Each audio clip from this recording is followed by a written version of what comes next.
আপনার প্রত্যক্ষদর্শী কি ঘটনা হয়েছে একটু বলতে? তোমার নাম কি? আমার নাম রিতম দাস। বাড়ি কোনখানে? মনোমুখ। আচ্ছা, 25 তারিখ থেকে মনোমুখী উৎসব শুরু হইব। তো আমরা উৎসব কমিটির সবাই মিলে এখানে কথাবার্তা বলতে আসছিলাম, মানে উৎসবের কীভাবে চান্দা করবো এই ব্যাপারে। তো ওই মানে রিতম দাস আইছিল এই জায়গার মধ্যে, আয়াপুর মনোমুখ এখানে কথাবার্তা কইয়া বাড়ির যাবো, কিছু টিফিন নিয়ে বাড়ির যাবো। তো বাড়ির যাবার পরে মানে 5-10 মিনিট পরে একটা আর্টিকা গাড়ি আয় আমরা কইছে যে এমন একটা ভদ্রলোক একটা লোক পড়ে রয়েছে ওই মনোমুখ স্কুলটা পাড়িয়া।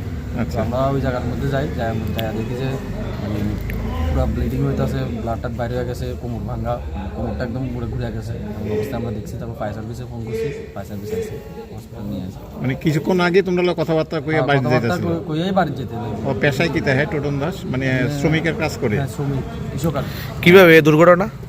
দুর্ঘটনা যথাসম্ভব গাড়ি বাড়ি দিছে, কারণ নাইলে বাইক চালানো অবস্থায় আসছিল না, বাইকটা কাছে নাই। হ্যাঁ, স্বাভাবিক অবস্থা ছিল না অ্যাবনর্মাল একটা অবস্থা? না, একটু অ্যাবনর্মাল অবস্থা আছে। আচ্ছা আচ্ছা, কটার সময় ঘটনা? রাতের দিকে একটু আগে? এই আধা ঘন্টা। আচ্ছা, তখন গড়িতে আনুমানিক কটা বাজে? সন্ধ্যা 8টা। রাত্র 8টা।